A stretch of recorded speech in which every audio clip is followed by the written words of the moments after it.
Hey everybody, Michael Laidler here.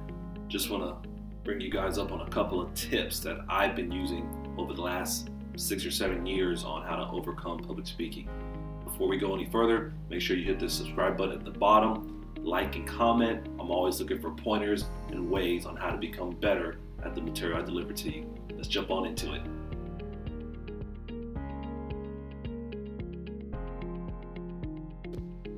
As a professional speaker, a lot of people have asked me over the last few years, Michael, how did you become so confident on stage? How are you just going up there and speaking in front of hundreds of people? Let's pause right there, everybody. It's not as easy as it looks. Although I may seem confident, there's a lot of things I do to prepare for every presentation I have, whether it's 5 minutes or 4 hours. There's always something that I'll always do. So the very first thing I always do to get ready for a presentation is prepare. How simple is that? You'd be surprised how many people know they have a presentation coming up in a month, in a couple of days, in a year, and they do no preparation work ahead of time. If that's you, I need you to pause this video and think about what your goals are when you present.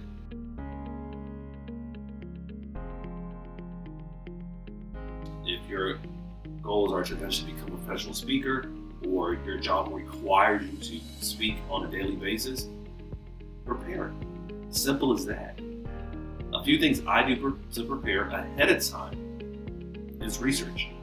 If you know what your topic is, there's all types of locations and ways of media that you can find information on. First and foremost, Google. If you have a topic coming up, let's talk about Basket Week, the whole famous Basket Week. If you know you're going to be talking about Basket Week, simply go to Google and type it. See what comes up. Now, I'm going to caution you, not everything you're going to read is going to be legitimate. I know, it's true. But you're going to have to give or take 10 to 15 different sources from that Google search and kind of compare them to see what's relevant and what actually works for what you're going for. Because the last thing you want to do is be on stage or be in front of a group of people and you're just giving them random information that some other person looked up but didn't really find data on. So if you're going to use a Google search, make sure you verify 10 to 15 different sources. That seems like a lot, but if your goal is to overcome public speaking and eventually become a professional speaker, preparation is key. I was told years ago that for every 1 minute of speaking, it takes 60 minutes of preparation. You can do those numbers, but let's just keep it short. If you do a 10-minute presentation, give or take, it's going to take you 600 hours of preparation, and multiply that. Now, obviously, there's a little bit of wiggle room that you can use to get in and out of that number, but ideally, average preparation time is 600 minutes. I know whenever I prepare for a presentation, I don't say I'm going to prepare for 600 minutes straight. I'll break that down, maybe an hour a day, 30 minutes a day, 2 hours a day, whatever my schedule allows. And then over a period of time, a couple of weeks, a week, whatever it may be, that's how I get to that goal of research. But I always start off with a Google search. If I have access to any empirical databases, maybe if you're in college or if you have anybody you know that does research, ask them for help. I mean, reach out to a friend, say, hey, I got a topic on Basket Week. Do you have any articles that you may be able to reference? Also, subject matter experts in that field go a far way. Ask them what they're looking for. Ask them for advice on how you can present this material. A lot of times people that are actually in the field, if you find the right person, more than likely they're going to help you out. You just got to find that person and say, hey, I need help with this project. I'm presenting for 10 minutes on Basket Week. What can I do? Another part of preparing for your presentation is an outline. I know it sounds basic, they're simple, they help you, they've helped me every time I've done any type of presentation because it helped me keep all my thoughts together. Even when I'm making this video, I have an outline. I know the points I want to hit as well as knowing what I don't want to miss. Every time I've used an outline in a presentation, it's always what's good. Whether you're doing a presentation for 5 minutes or a couple hours, please do an outline. it will go a far way with keeping you on task with what you have to do. In that outline, if you can, keep it to 3 minutes. I know people say, well, I have 7 things I want to talk about. I have 10 things I want to talk about. Depending on the timing of your presentation, whether it's 5 minutes or a couple of hours, too many points will make it hard for you to actually dive into that point. So if you have a 5-minute presentation, maybe 1 point would be the best to use. 20-minute presentation, 3 points. If you get up to a couple of hours, let's say 4, maybe you can hit those 7 or 10 points. But if you only want to touch the surface of those points, then you can have more. But if you're really trying to dive in and give valuable information to your audience, you want to make sure that you're actually giving them actual detailed information in each point. I recommend 3 to 5 at the most, but obviously you have to decide on what you're trying to convey. I've seen different checklists, I've seen different training programs out there. If they have 10 things they want to convey, obviously that's 10 points in your outline. But if your overall goal is to know your material to overcome some of your public speaking fears, try to narrow it down to 3, and then you just build within each of those points. And trust me, as you go through this outline, that keeps it simple, your points, your sub-points, you're going to kind of realize that, okay, I know more stuff. And as you know more material, that level of fear will start to dwindle, because now you're not worried about what you're giving your audience. You're actually working on it ahead of time. So when questions come up, or when you get sidetracked off what you're trying to provide, which we all do, at that point, you'll be able to go back to, okay, these are the 3 points I'm working on, these are the 3 points I'm trying to convey. And then from that point forward, it'll go far in how much you're able to get to the audience. Next step to overcoming your fear is practice. If you do not practice your presentation, I promise you, you will stumble somewhere across the way. When I haven't practiced the presentation, I find myself stuttering, bumming over my words, missing material, because I didn't practice ahead of time. And sometimes people say, well, I speak better when I just start talking. Yes, you may do present better when you do that, but are you conveying the message? Are you hitting all your points? Are you actually demonstrating a true knowledge of the material, or are you just winging it? So I recommend that if you actually practice, you come up with some plan on what you're going to do that's going to go a lot further than just winging it and trying to figure it out. So a few things I do to kind of practice my presentation is first, write it. I used to do that more when I used to do 5 to 7 minute presentations with Toastmasters, but as my presentation grew to an hour, 2 hours, 4 hours, 8 hours, I found myself not being able to write down the whole presentation, because that's a lot of writing. Every couple of hundred words, that's a lot to do, especially for a longer presentation. So I found myself just doing that outline, like I mentioned earlier in the prior step. But I found myself writing down key points. If I wanted to make a joke during the presentation, I might write that down. If I wanted to emphasize a certain activity, I'll make sure I write that down. But I always say part of your preparation, part of that step of overcoming your fear, is to practice. And writing is one of the best. Next, record it. I know people are scared and devastated to be in front of the camera, but even if you just record it on your phone, whatever type of phone you have, or a camcorder, record it and look at it. I know people don't like to hear themselves speak, but part of your preparation phase is seeing what works for you, seeing your own mannerisms, because what you're going to see on the camera is what people are going to see when you're speaking in front of them. So as you know what you do, that video camera will allow you to kind of overcome some of that, because all of us do something that's kind of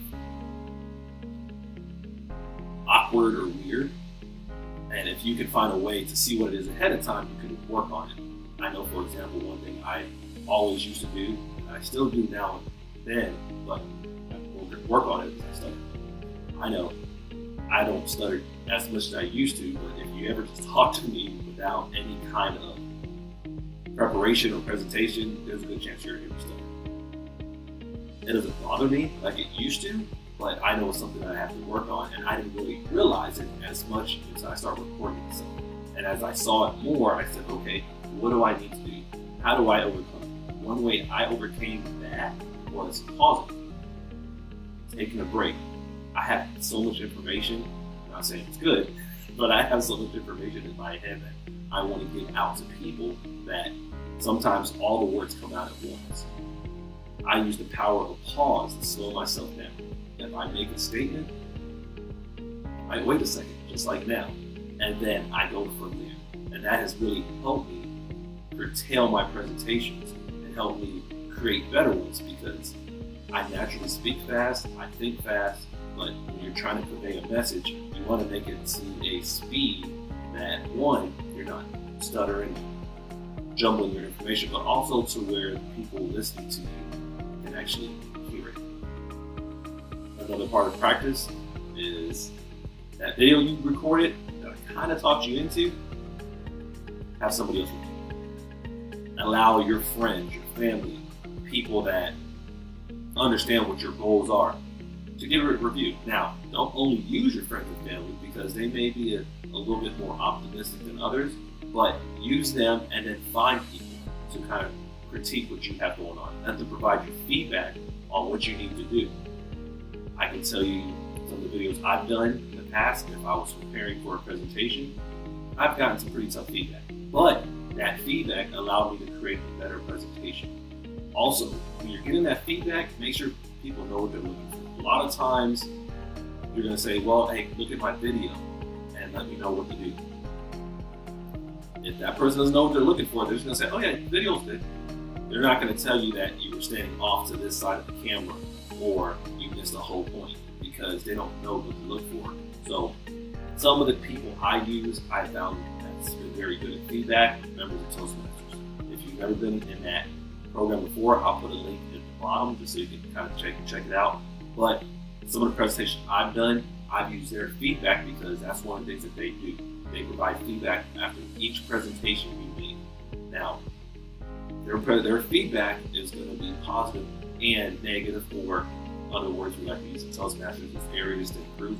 But whatever they provide you with, it will allow you to become better. And ultimately, obviously, that's the goal of what you're trying to achieve.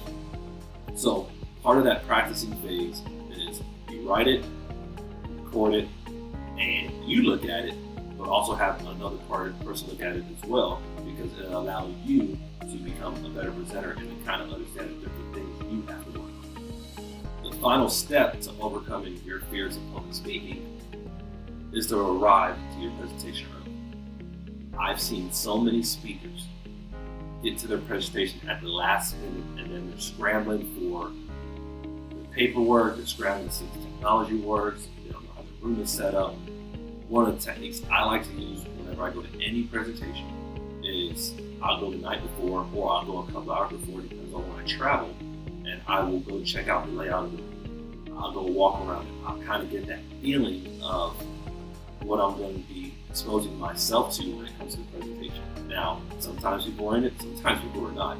Obviously, you want to go at a time when you're not disrupting any other presenter, but go to the room, stand in front of it, look around, walk up and down the aisles, put your hand on anything you can if you're going to be using any kind of equipment. Now, the actual date of the presentation, get there early.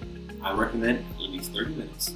The only reason I use that number is because I found out in a lot of presentations what I thought was going to work didn't work. Either the remote clicker didn't have batteries, my laptop wouldn't sync to whatever equipment they had, the AV company didn't know what was going on, so you could run into anything. But that 30-minute window I have found has provided me with more than enough time to get to the presentation, make sure everything works, and then go from there. And then if everything is smooth, and hopefully I hope it's smooth for everybody that presents or that has to speak in front of a group of people, go talk to them.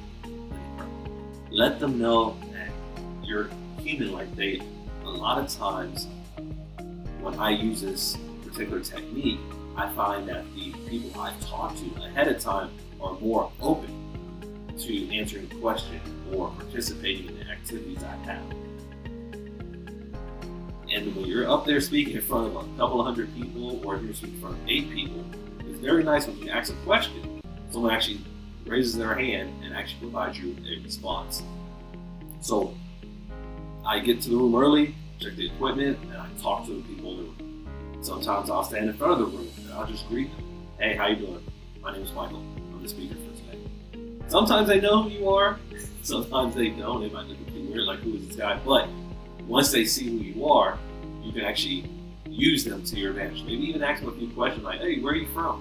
What brought you to the presentation today? And sometimes, depending on the presentation you have, you can actually put them in the presentation indirectly. And then once you do that, they're also getting another level of buy-in because they're like, oh man, Michael, he talked to me just before the presentation and now he's included me in it. So you're already adding more buy-in to your audience. Getting there early and doing those kind of things will really help you overcome your fear on that particular level of public speaking. Hey, thanks guys for watching my video. I appreciate you taking the time out of your day to kind of go through these steps. Remember, public speaking is different for everybody, but come in there with a plan and you'll find yourself having a lot less stress over time and performing even better. Don't forget, hit that subscribe button, like and comment, and I'll see you on the next video.